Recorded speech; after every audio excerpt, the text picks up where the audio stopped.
Good evening. The time is 5 o'clock on October 17th. Welcome to the October 2024 meeting of the Omaha Public Power District Board of Directors.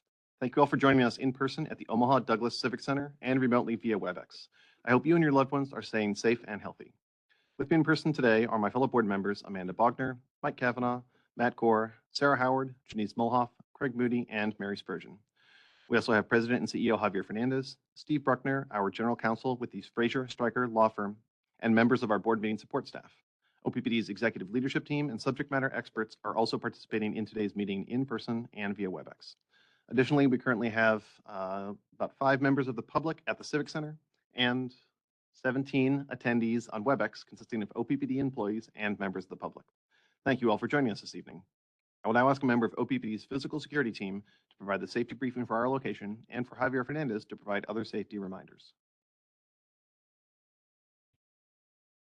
Good evening, everyone. As usual, we'll do a quick safety briefing. We have emergency exits on either side of the room. We also have fire suppression, first aid, and medical supplies if needed. If anybody needs any assistance, just get a hold of any of us in the room. We'll get you help as quickly as possible. In the event of an evacuation, we'd use those same stairwells to go out of the building. And if we had to take shelter, we'd use the stairwells to go down into the parking structure. Also be wary of any trips or falls. We don't want anybody getting hurt during the meeting or afterwards. Also, in awareness of Cybersecurity Month, I wanted to make sure that we're all aware of our cybersecurity as well. Here at OPPD, we work in very important digital environments, and we have a nice little button there that we can report suspicious email or emails that we're not used to seeing in our inboxes. And I'd also recommend that to the public. If you see anything suspicious in your email inboxes, don't click on it, just delete it and make sure that you're not being tricked into anything that you weren't aware of. So with that, I'll turn it back over to you. Have a great meeting. Thank you, Josh. Quickly also on the psychological safety front, as I mentioned on Tuesday, healthy conflict is the foundation of psychological safety. Acknowledging that in this world is complex. The work that we do at OPPD is very complex, and oftentimes our goals and our objectives, our strategies are in conflict with each other. And just acknowledging that conflict and learning how to have a healthy conflict resolution, approaching every issue with respect and willingness to listen is incredibly important. So just a good reminder of that. And this psychological safety element of our safety briefing is important for all of our employees, right? To be able to give the voice to anyone who wants to share their perspective, that it really doesn't matter who you are in the organization you have. We want to hear from you. I will skip the cybersecurity piece because Josh already did a nice job there. Our safety focus for October, fatigue, mindful of fatigue as we enter the fall and winter months with changes in the circadian rhythm. The days are getting shorter, at least the light hours are getting shorter. It's important to keep that in mind. Our teams are tired, and I will take this opportunity to thank, and we will do that later on also on the report, thank all of our employees.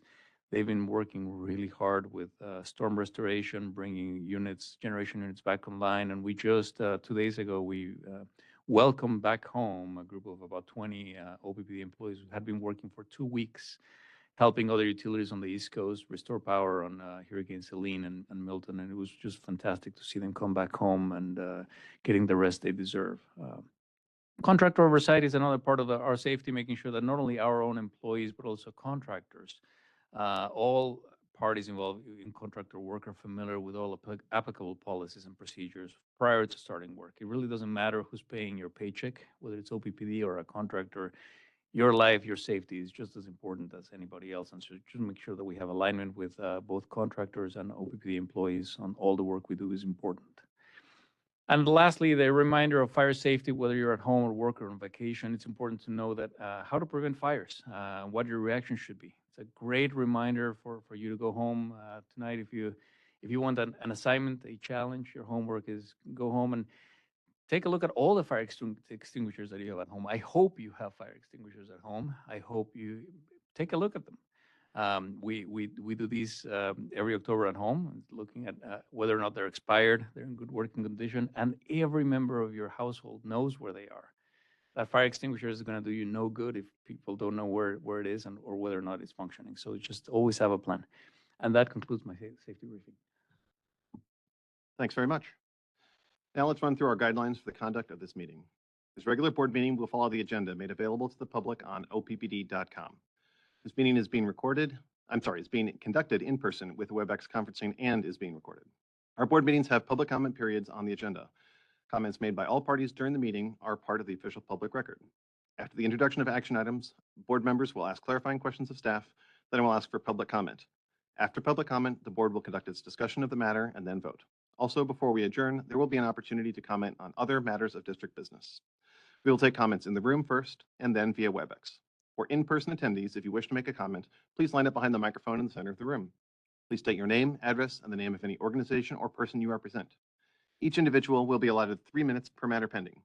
To assist you, we will use the timer that is located in the room. Ms. Lane will signal when you have 30 seconds remaining, as well as when time is up. If you have written materials, please deliver them to Ms. Lane. For WebEx attendees, if you wish to make a comment, please send the meeting host a message using the chat feature or utilize the hand raise feature. Detailed instructions can be found on the OPPD website at the link shown on the screen. When I call on a member of the public to speak, please affirm that we can hear you before commencing your comments. Please state your name, address, and the name of any organization or person you represent. Each individual will be allotted 3 minutes per matter pending. To assist you, we will use the timer on screen and signal when you have 30 seconds remaining, as well as when time is up. If you have written materials, please email them to corporatesecretary@oppd.com, and they will be received on our behalf. For all attendees, please direct your comments to me. I will either respond to you directly or defer response to another board member or officer of the district. The board values and welcomes civil, respectful, clear, and concise communication from the public.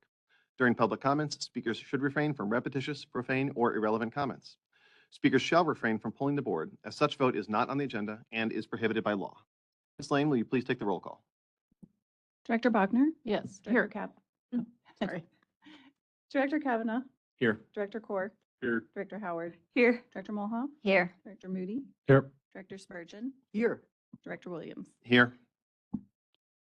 Notice of the time and place of this meeting was publicized by notifying the area news media, by publicizing same in the Omaha World Herald, OPPD outlets newsletter, oppd.com, and social media, by displaying such notice on the arcade level of Energy Plaza, and by emailing such notice to each of the district's directors on October 11, 2024. A copy of the proposed agenda for this meeting has been maintained on a current basis and is readily available for public inspection in the office of the district's corporate secretary. Additionally, a copy of the Open Meetings Act is available for inspection on oppd.com and in the meeting room. The consent agenda action items are as follows. Item 6, approval of the August 2024 financial report, September 2024 meeting minutes, and the October 17, 2024 agenda. Item 7, Risk Committee Charter, Resolution Number 6663. Item 8, President and CEO Emergency Succession Plan, Resolution Number 6664. Item 9, Regulatory Accounting for 2024 Storm Costs, Resolution Number 6665. Item 10, 2024 COP Excess Expenditures Request, Resolution Number 6666. Item 11, SD13 Stakeholder Outreach and Engagement Monitoring Report, Resolution Number 6667. If there are no corrections, changes, or additions to the consent agenda, I need a motion and a second to approve these items. So moved. Second. We discussed these action items at the all-committee meeting on Tuesday, October 15th. Do any members of the public in the room have comments on these consent agenda items? If you would like to make a comment, please come to the podium. I do not see anyone. Do we have any members of the public on WebEx with a comment? Thank you. Ms. Lane, please take the roll call. Director Bogner? Yes. Director Kavanaugh? Yes. Director Core? Yes. Director Howard? Yes. Director Mulhall? Yes. Director Moody? Yes. Director Spurgeon? Yes. Director Williams? Yes. Motion carries.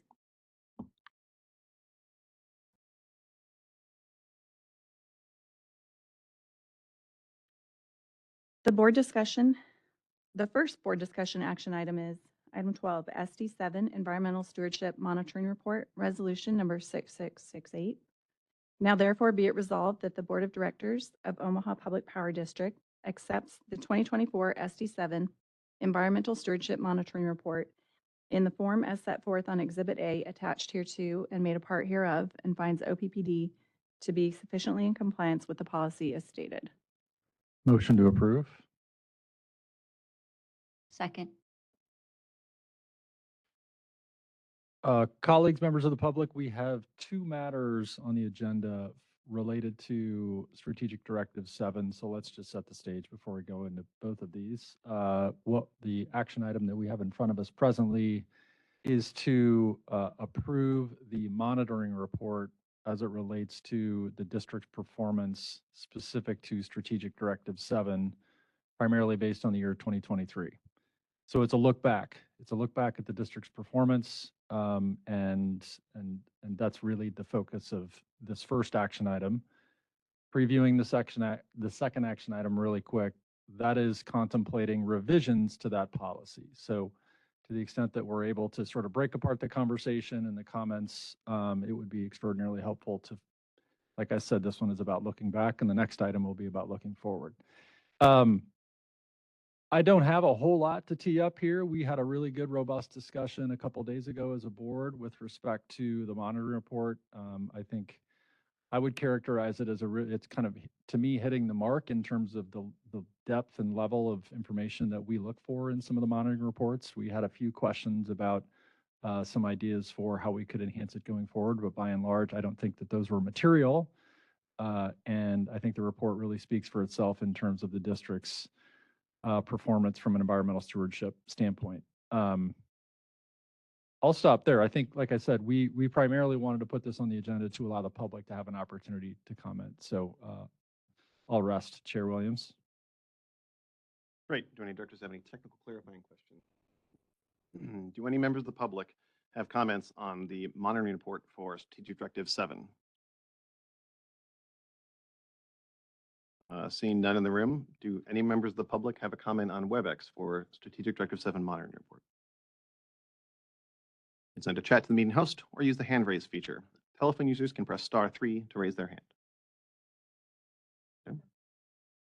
Okay. Yeah. Oh, yep. Do any directors have comments about the Strategic Directive 7 monitoring report? If I may, one of the things that I guess I am really pleased with is how well OPPD does in complying with regulatory sorts of matters, EPA and so forth. I asked, I remember when I was being onboarded as a new board member, and I asked about that, and I received some information that very much impressed me because it's a couple of years later. I asked our current Vice President Cliff Fleener for some added information. I'd just like to share what he sent to me. What I had been told was that our record of compliance was so good, so above and beyond, that the EPA does fewer inspections for us. So he kind of clarified that for me. So I'd just like to share what he sent to me. He says, I think the cost saving you're remembering might be around our required stack testing. For some units and pollutants, OPPD holds low emitter status, that is LEE, as part of the Mercury Air Toxic Standards, or MATS for short. This is achieved when an electrical generating unit is operating under 50% of the relevant pollutant limit addressed with the rule, which includes various pollutants, including particulate matter, hydrogen, chloride, and mercury. For those units and pollutants that do hold LEE status, we are able to perform the required stack testing less frequently, generally every 3 years instead of quarterly. This does result in a cost savings to the district. One area of significant reduction that I might be thinking of is mercury. Mercury emissions have dropped by over 90% since the installation of additional control technologies, activated carbon injection, at both Nebraska City and North Omaha in 2016 as part of the MATS compliance. Regarding inspections, the United States EPA manages Clean Air Act compliance largely, they manage this largely through delegation to state or other local regulatory bodies. For OPPD, either the state of Nebraska Department of Energy and Environment, or the City of Omaha's Air Quality Division does our regular inspections. Kind of depends on the location of the unit, apparently. That does not mean the United States EPA will never do an inspection, but regular compliance inspections are accomplished in this way. Our compliance record with our air permits is exceptionally good, and our facilities meet all national ambient air quality standards as established by the United States EPA. End of his comment. Just wanted to share that. Thank you. Thank you. Any other comments? Great.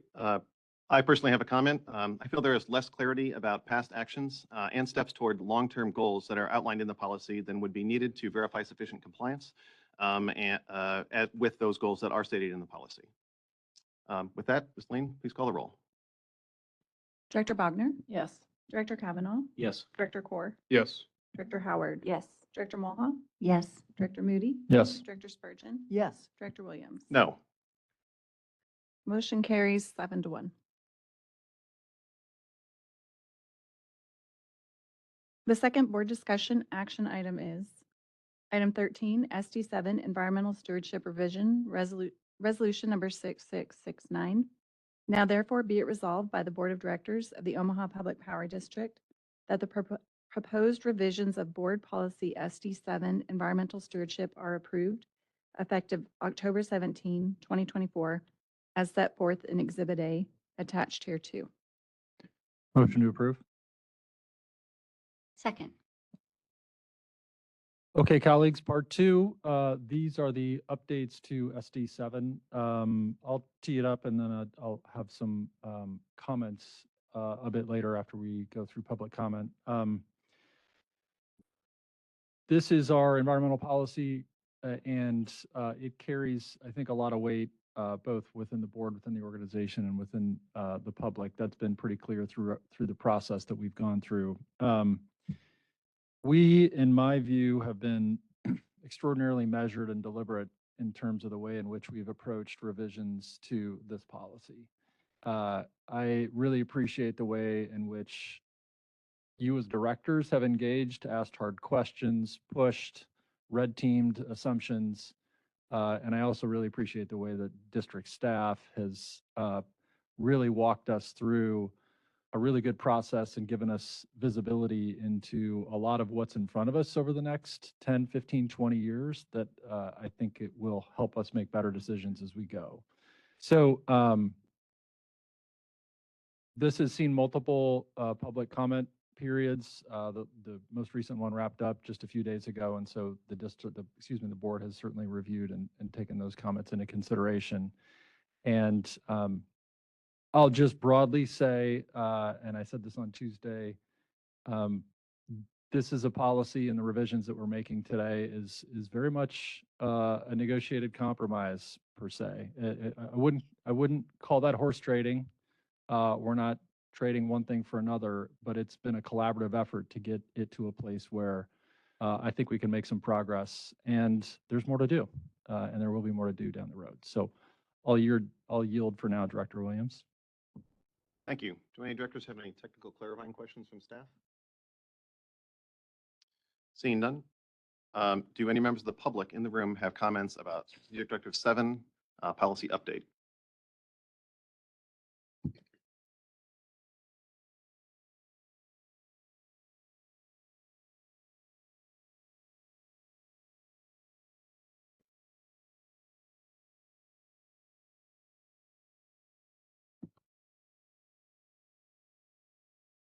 David Beckley, 4611 South 96th Street, Omaha. Boy, I'd sure like to see that red team interaction. I would suggest to the chairman that you table SD7 revision because you have left out LGBTQ people under the definition of all people. So Julie Anderson in the World Herald would be completely within her rights to write a story tomorrow. OPPD disses LGBTQ people. And Javier, what are your DEI people doing? I mean, shouldn't they have caught this? Why does Bagley have to figure this out? So I watched your little committee meeting, it was all more groupthink. You didn't read that book like I told you to. So it's really a sad commentary. So Washington Post wrote an article about OPPD. October 12th, I learned a lot of interesting things. If you wouldn't, I always suspected this, but if you wouldn't have built your two new nat gas, we would have had forced blackouts because you have too much intermittent power.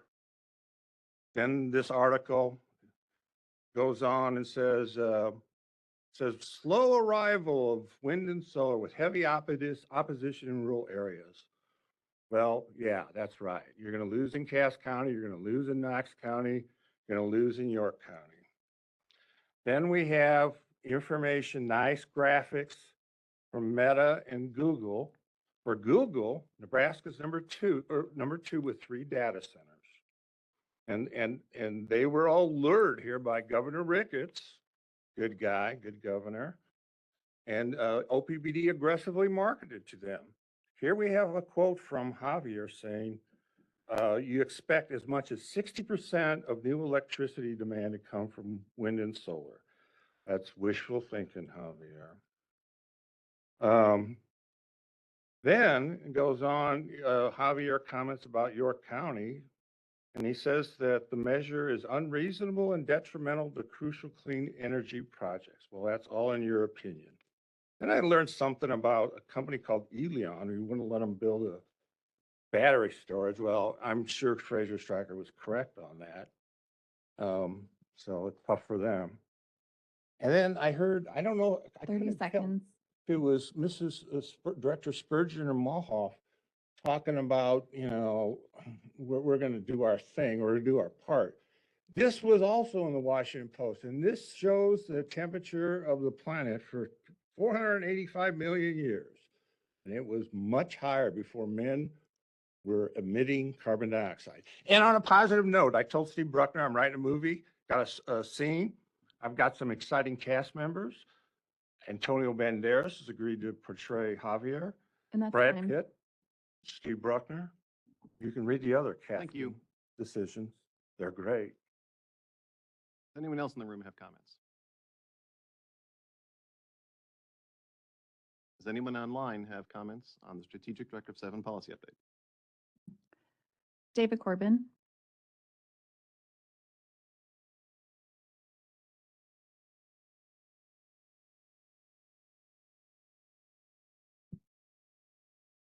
Hello, David. Are you there?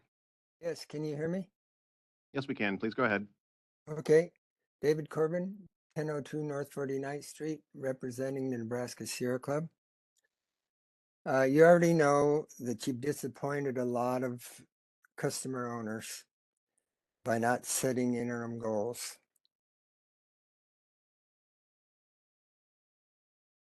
It was referenced in the committee meeting that didn't quite fit with me, that it seemed to be not accepting the statement, what doesn't get measured doesn't get managed. But then it was followed by a statement, measure twice, cut once. I'd be happy if you at least measured once. A previous IRP, which you're now stating all your what you're going to do in the future on the next IRP, the previous one said, quote, customers and communities play an essential role in enabling this level of future EEDR and net zero. Continued work through pathways to decarbonization, OPPD will engage with customers around how to enhance products and services offered so they can improve energy efficiency and reduce greenhouse gas emissions. So that's what you did in the previous IRP. I'm just wondering if anything will be different and to know how well you did on that other IRP and how well it was measured. Thank you. Thank you. Are there additional comments online?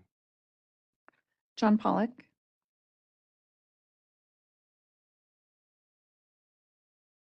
John Pollock, 1412 North 35th Street, Omaha. One of the items that's in SD7 is climate resiliency, and I wanted to comment on that a little bit. Certainly, our service area has been tested the last few years with plenty of storms, cold waves, heat waves. Excuse me. There are a couple of concerns that we haven't seen. One is that our heat waves have remained well within the envelope that was established back in the 1930s. We really could get a lot hotter than we have seen in the last few years, and that needs to be an ongoing concern with climate change. If we've seen it before, we can see it again, only hotter, as Portland, Oregon discovered when they got up to 116 degrees the other year. The other vulnerability is water. And of course, you need water for cooling, everything except renewables. And the water supply can be threatened by drought. And once again, it's possible to have worse droughts than we have seen in recent years. And the other is flooding, and we've seen plenty of bad flooding. In fact, the flood crests have also been increasing over time, and part of that is because there's Army Corps of Engineers has a balancing act where they have to keep enough water in the system to allow for flow during the drought, or at least attempt to do so. That means that the reservoir levels may be relatively high when we have excessive moisture. So I would suggest that as part of climate resiliency to the upcoming climate changes, that you look for some things that are outside the current envelope of changes that we've experienced in the last few decades. Thank you. Thank you. Do we have additional comments online?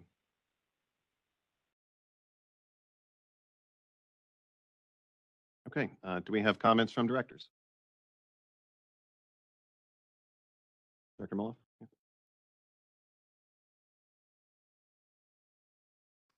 To everyone who wrote in, took time to contact the board, to get online and offer your opinions, thank you. We appreciate your engagement. What I'd like to say is that the OPPD service area, specifically Douglas County, but it also spills into Dodge, Washington, and Saunders County, who I represent. We've had the fastest growing economy in the country last year. In order to meet the electricity needs of our customers, OPPD is building 2 new gas plants that will come online next year, and just this year brought into their portfolio a solar facility of 81 megawatts, 2 wind facilities, 600 megawatts and 300 megawatts to help fuel that growth. By 2027, OPPD is contracted for another 420 megawatts of solar and the equivalent of 170 megawatts of battery storage. In addition, OPPD is working to build another 310 megawatts of solar near York, Nebraska, and studying battery storage at the North Omaha site. We understand your concern and the urgency of pollution reduction. OPPD is certainly taking action now to decrease emissions and address climate change and the health of our communities. SD7 already includes one interim metric of 41 to 51% net reduction by 2027 with the refueling of North Omaha from coal to gas.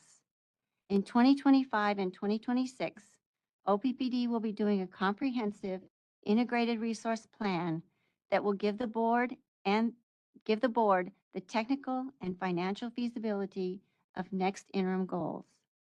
In order to ensure reliability of the system and affordability for customers, it is prudent that the board wait for that study before setting another interim goal. And I want to thank you again for contacting the board. Thank you. Are there other comments?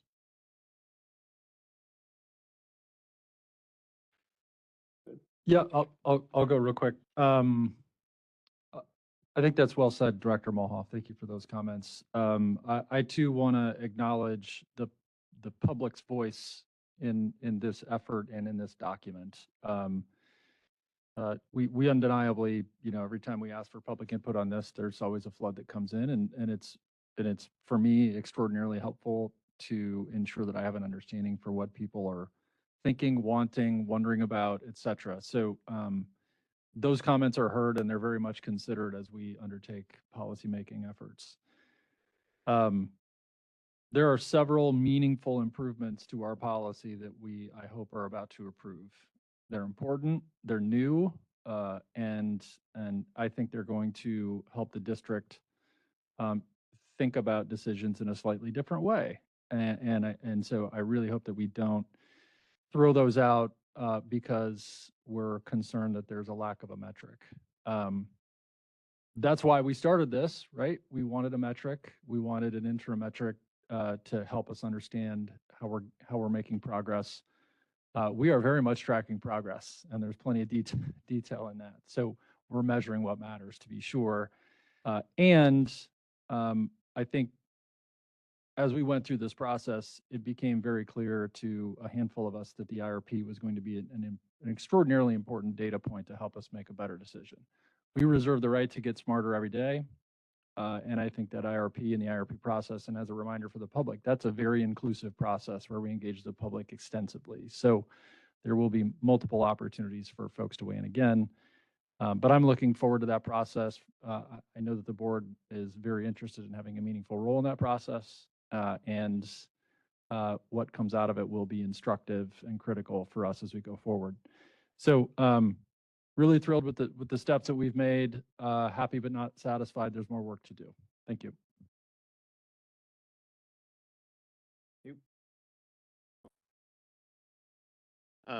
I do have some comments. I strongly support the inclusion of the environmental justice language into Strategic Directive 7. I think that is critical. I think it is something we have talked about over a number of years, specifically related to North Omaha Station. I think we've seen great progress in that direction, but including that language into the policy will help us to continue to keep our eyes on the objectives and to successfully complete the transition and bring the associated benefits from that particular work. So I'm very glad to see that policy update included. As Craig said, however, I am disappointed that we started out to set interim metrics with this policy update. And I've mentioned in the past that we talked about this in the Systems Committee when I was the chair there in 21 and 22, and again in 23 and 24. So it has been a very long effort. I am glad to see the changes that are included now, but it does feel strange that these were largely added after a huge amount of discussion internally about a specific topic, interim metrics. And at the end, we do not have the metrics, but we do have something different. So it is challenging to see a proposal for something that is, again, fundamentally not where I thought we had started when we began this effort. It is complicated and confusing to me, but again, I do very strongly support the language that is included here. And the reference to the future work through the IRP to set interim metrics in the future, I think is also important. Again, I wish they were available now going into the IRP rather than coming out the backside.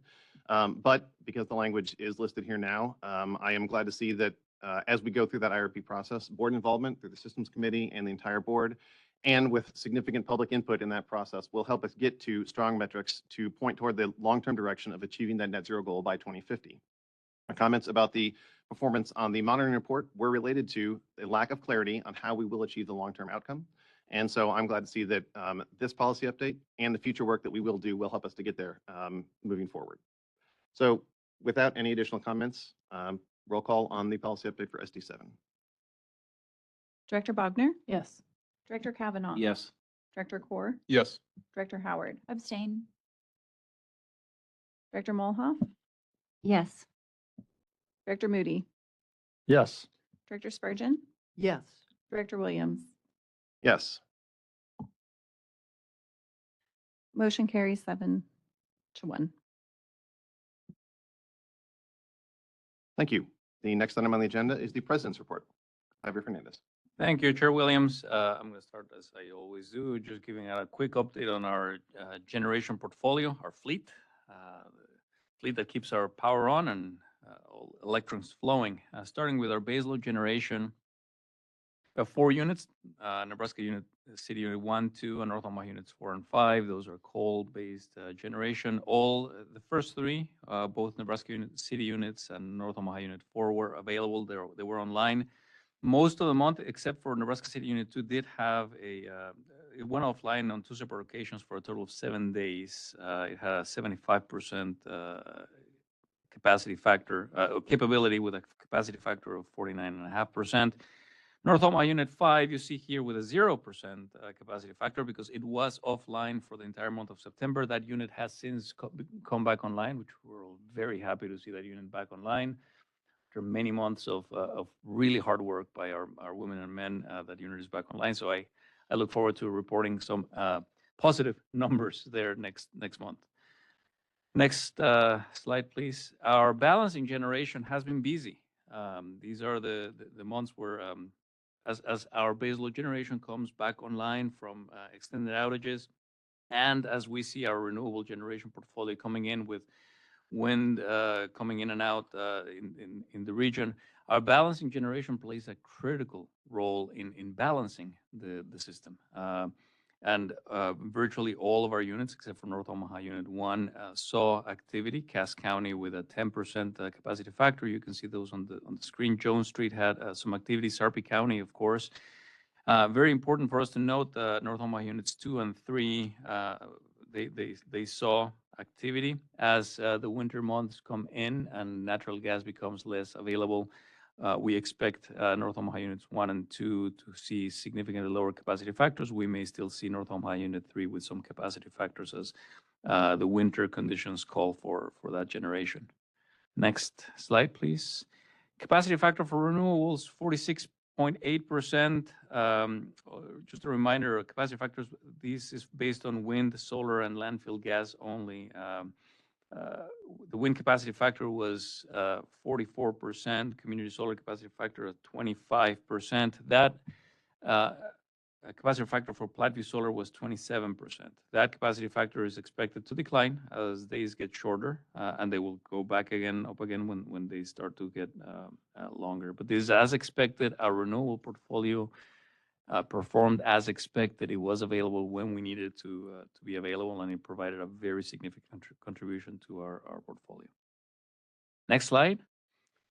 This is really exciting. The OPPD hosted for the first time ever our inaugural Youth Power Summit on Wednesday, October 2nd, and it was hosted at the Cubit Luminarium. A total of 126 high school students participated from 6 area Omaha public schools for a day of STEM, science, technology, environment, math, learning, and exploration. The primary goals of the events were to increase engagement with teens in our service area, expand public power awareness, provide energy and sustainability education, highlight opportunities for future careers in energy.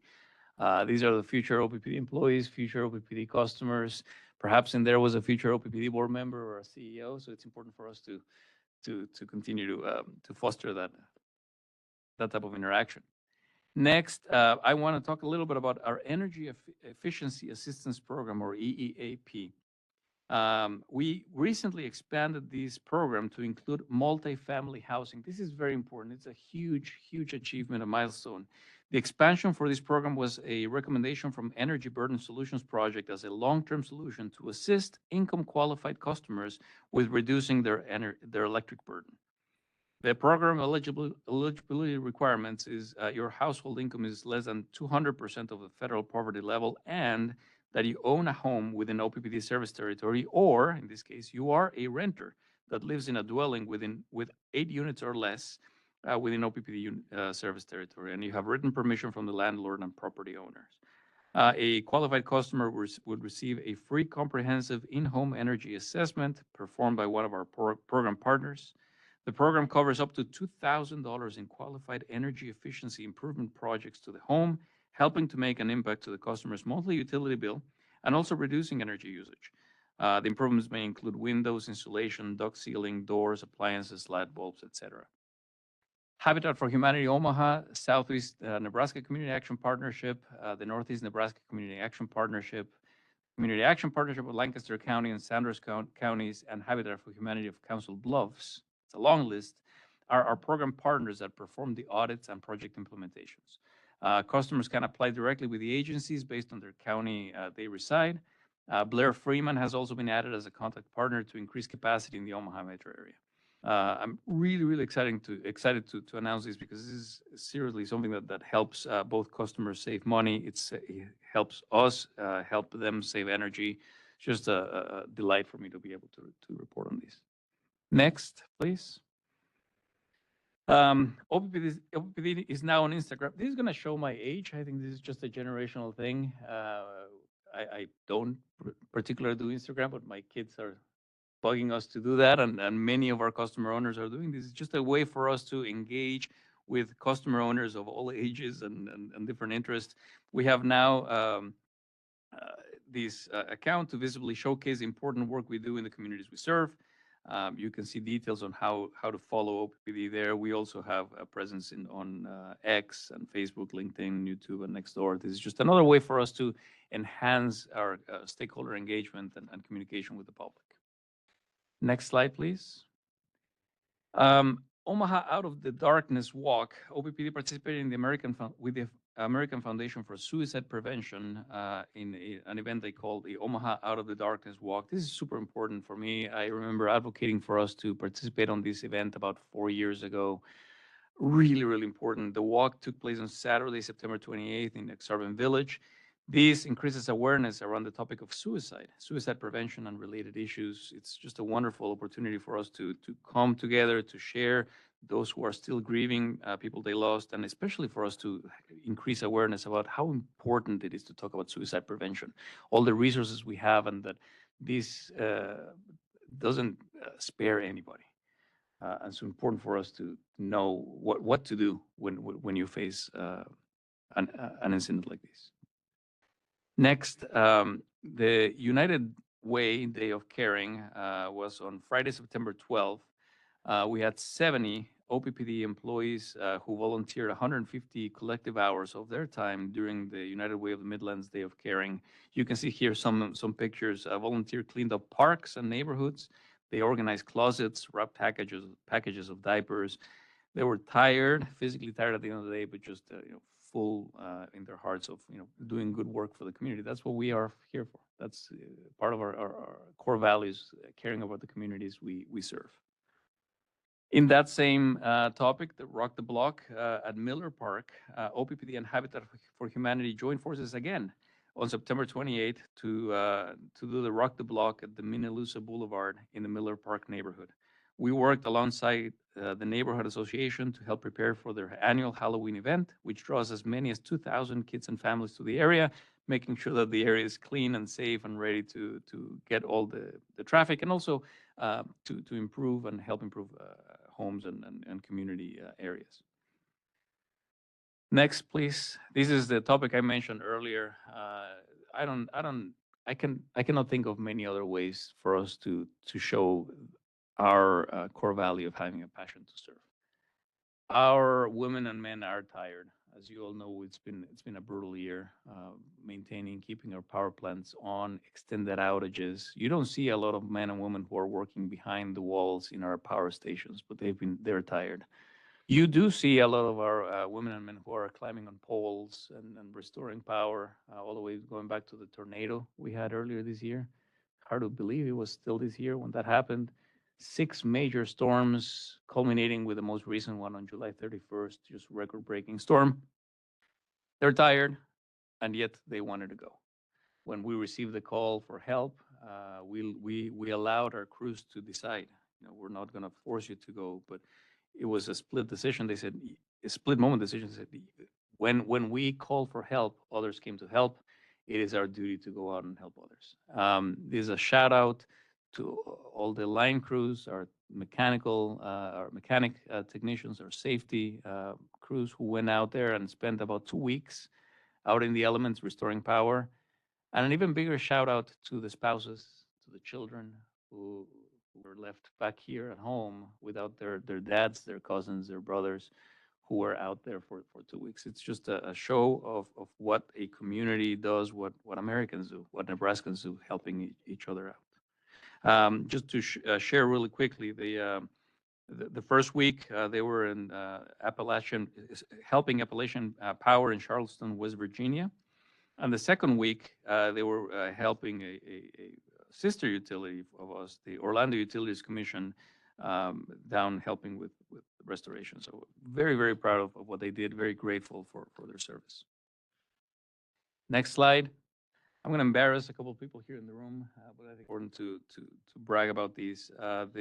We are excited to share that our chair of the board, Eric Williams, and the Verdes Group, led by fellow board member Craig Moody, have been nominated. They were nominated for the 2024 Environment and Open Space Awards. The ceremony was held yesterday, recognizing individual groups, organizations, or businesses that have made significant contributions to preserving or enhancing our metro's natural environment, park system, or open spaces.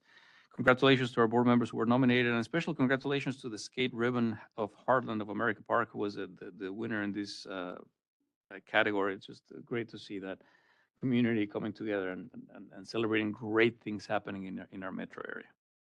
Last, and certainly not least, good opportunity. We just talked about celebrating the women and men who went out and helped other utilities.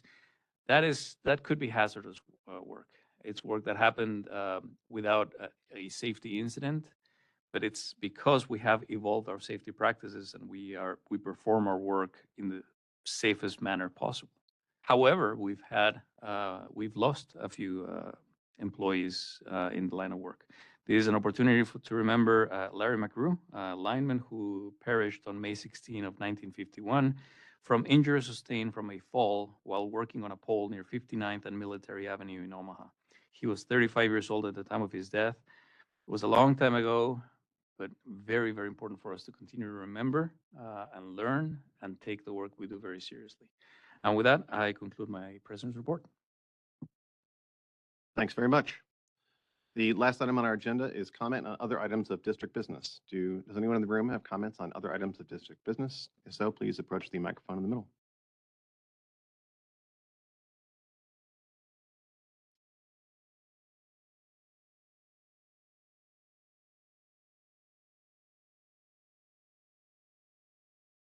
David Bagley, 4611 South 96th Street. I also got Lady Gaga to portray Director Howard into my movie script. She said, yeah, I'll help out a Sacred Heart sister along. So I was shocked that you passed SD7 after I pointed out the fatal flaw. You have environmental justice, you include race, tribal affiliation. What's wrong with not including, why didn't you include sexual orientation? So I'll tell you what I'm going to do. I'm flabbergasted that you were that non-responsive to the public and really disregarding your DEI directive. So I'm going to contact Pride Omaha and I'm going to get them down here for the next meeting and give this board some grief that you richly deserve. So on a positive note, I got an open records request response. 145 companies have asked for more than 1 megawatt of power, and you've got 32 data centers. And you do not have enough power. You are not anywhere close to getting enough power. So I'm going to appeal to the better angels of your nature. I know some of you got on this board, you want to make a difference. Well, net zero is not going to make a difference. So why not make Omaha the data center capital of the US? Why not us? And I'll point out some great Nebraska leaders. 3 of them I actually know. Bob Devaney and Dr. Tom, they built a giant business in Nebraska. Nebraska, could have easily gone the other way without Bob, and we'd be playing, or the University of Nebraska would be playing South Dakota and South Dakota State. Then I would direct you to Father John Schlegel, Father Tim Lannon, and Father Daniel Hendrickson at Creighton University. Father Schlegel set in motion what is now a $100 million building in a brand new medical center for medical students and nursing students in Phoenix, Arizona. That is one giant task. He undertook it. Father Lannon came in, he got sick, he did some work on it for a couple of years, and then Father Hendrickson went out there and accomplished that. That is a great thing. Father Schlegel could have said, we can never compete with the University of Arizona and all their tax money, but no, that wasn't his attitude. Steve and I knew him very well. He was a great man. So think of all the jobs, think of all the economic 30 activity. seconds. think of the new revenue for OPPD. If you don't get on the stick on this, there's going to be a huge lost opportunity cost. And finally, oh, you may say, we can't do that. We got these EPA rules. Well, Supreme Court yesterday denied emergency motion for stay of the EPA rules, but DC Circuit is going to take it up. And if Donald Trump gets elected, those EPA rules are gone. You can build coal and, well, you won't build coal, but you can build natural gas. Thank That's you very fine. much. Does anyone else in the room have comments?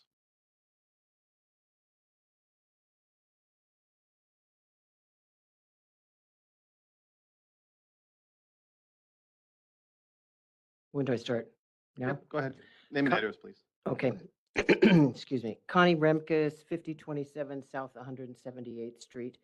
As I had said last month in September, I have lived in 5 of the largest cities in the last 50 years before returning to Omaha in 2016. And I had never had a power outage that had crippled and locked down 50% of the population that happened in Omaha in July. Somehow, steps that do not include the common majority of the Omaha population are being considered for how to correctly run OPPD. My anger continues as it just starts getting colder in Omaha. My thoughts are concerned now about the power going out for long periods of time during freezing temperatures, which happens all the time in Omaha. And I came upon an article and video written by Jason Isaac, Director of Life Powered at the Texas Public Policy Foundation and for Prager University, The Great Texas Freeze of 2021. And I'm going to read some of this, and I want to recommend all of the directors to find this article and video and learn from it. I want to make sure that OPPD is learning from this disaster. 4 million Texans lost power and hundreds died during this time, including an 11-year-old boy who froze to death in his sleep. The real cause is decades of misguided policies that have left Texas with an unreliable energy infrastructure. In 2020, Texans got 25% of their energy from renewables.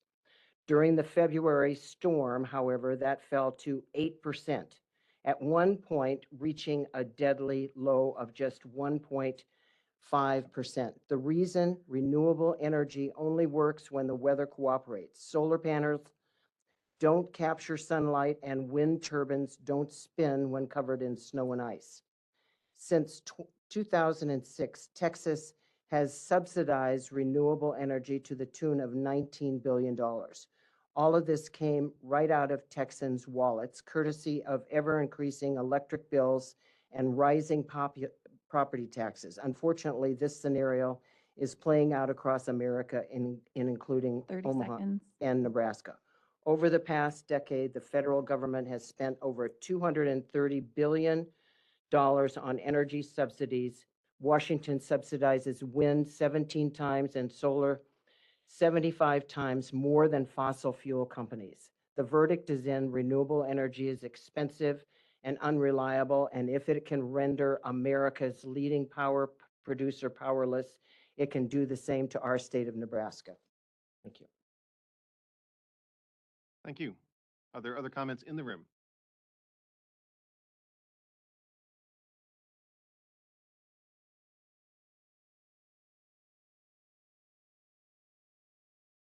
Ryan Wishart, 912 North 49th Street, Omaha. Committee discussion this week touched on the role of forecasted demand growth in the IRP process and suggested if the board had been more involved, there might have been less concern or conflict over the tight timeline and approving new generation recently. But it was left unclear how the next IRP would be able to better incorporate potential demand growth trajectories. I understand there are policies in place preventing public disclosure of potential new customers that don't apply to board members, yet it was never clear from the committee discussion if there will be new ways of presenting potential demand growth to board or the public in the next IRP. One of the questions raised in a Washington Post article last Saturday was how decisions about extension of fossil assets and/or construction of new ones would have played out differently if there had been a public discussion of the role of demand from data centers being built by companies with 100% renewable energy public pledges, rather than the public only finding out after negotiations had been concluded. This is a national conversation, as all the largest tech firms have public climate commitments, sometimes like Google with 100% renewable 24/7 commitments, which those firms adopted in response to public pressure and criticism regarding their high energy usage. Here, too, the promise of 100% renewable energy was crucial to those companies' decision to site Nebraska, according to those companies. We see a willingness by these companies to pay very high prices today for carbon-free energy, even on speculative nuclear technologies, for example. OPPD has an obligation to serve all customers, but my understanding is that while treating all customers equally, those customers who are willing to take steps and make investments to allow the utility to more readily meet its goals of affordability, reliability, and sustainability can be served more quickly than those who require more planning and investments on the part of OPPD. OPPD cannot decide if they will serve potential customers, but they do have discretion over when and how. So my question for the board is, how can the IRP better allow for the exercise of that discretion in alignment with the full range of strategic directives? Thank you. Thank you. Are there additional comments in the room? Seeing none, are there additional comments online? Laverne.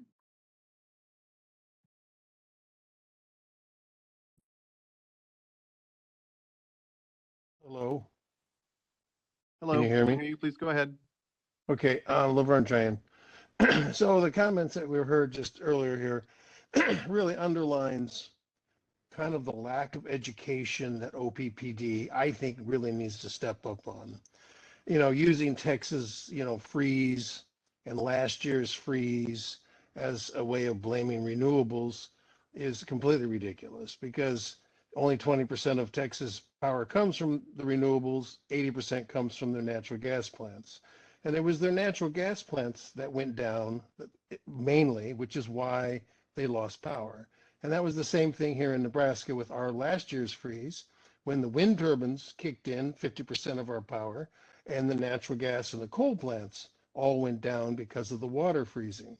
And the public doesn't seem to understand that we're much more vulnerable with the fossil fuel envelope than we are with the renewable envelope.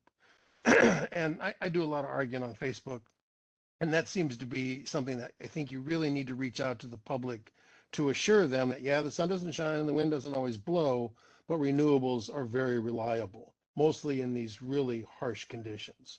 Anyway, that's really not why I came here. I wanted to talk about, I got a Next thermostat. I saw that you guys were doing apartments. I applied for it. I got our landlord to sign the documentation. I sent it in and via email. I paid only $90 for my Google Next. I got $100 back. But the only little issue, little hiccup that I feel like I had in that was I didn't get an email back saying that I had been approved for the program. I didn't get an email back that said, we've applied the $100 to your account. And so I actually had to go and look at my account online and go, okay, they applied it. But there didn't seem to be a sufficient amount of kind of return communication. I had to actually actively go and see, well, did this get applied or not? So that was the only hiccup. Otherwise, I'm really excited about my new, I'm in Kansas City right now, and I can adjust my thermostat. 30 seconds. It's a wonderful program, and I'm glad you expanded it to apartments. So anyway, so that was the only little hiccup I wanted to express to you. So thanks, and you guys have a great day. Thank you for comments and your specific comments about the program. Are there other people online who have comments on district business?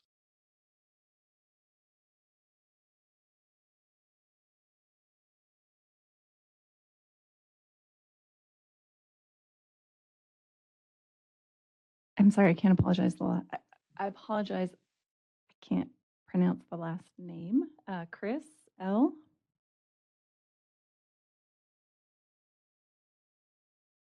Hello, Chris, are you there? Savage, 3850 Deerfield Lane, Omaha, Nebraska. This week, I recently emailed Aaron Lane some information and pictures and a letter from my wife and I, Julie, and my mom and dad, Jim and Mary Ann Lucas Savage, regarding actions by one of your guys' employees. And Director Mohoff was out to visit my mom and dad here a couple of weeks ago and seen what our frustrations and issues are that we've been dealing with for quite some time by one of your public service employees. So I just wanted to confirm that Aaron will forward this information to this board so they can review it and to see what their actions are so we can get this issue resolved.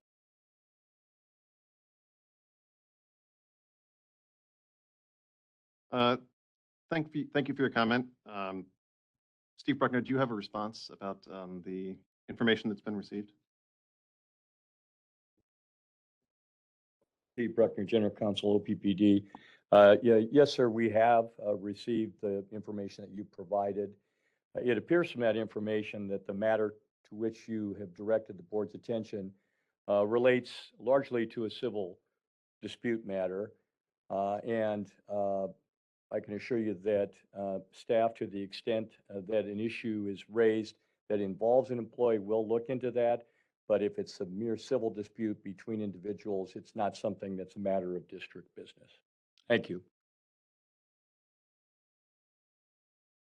Thank you for the clarification. Are there additional people online with public comment? John Pollock.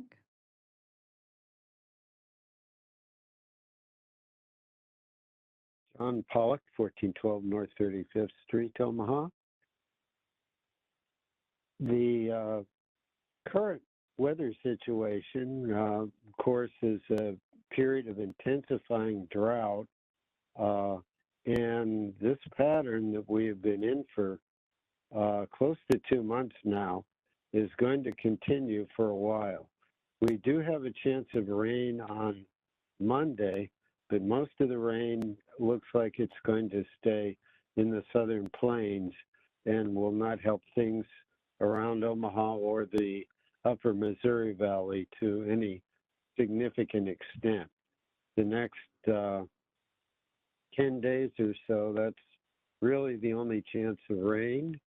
If we get out past 2 weeks, we may or may not return to a more normal pattern. But our outlook going into the late fall continues to be for generally above normal temperatures and not enough precipitation, as best we can tell at this point, to keep up from going into the winter with a drought. So once again, we're going to have to be alert for lower water levels on the Missouri River this winter and less of an envelope to deal with any severe cold that we might happen to get. That's really about it. In addition to the earlier comments, I would also echo that Dr. Wishart's concerns are some of my concerns too. Thank you for your time. Thank you. Anyone else online with a public comment?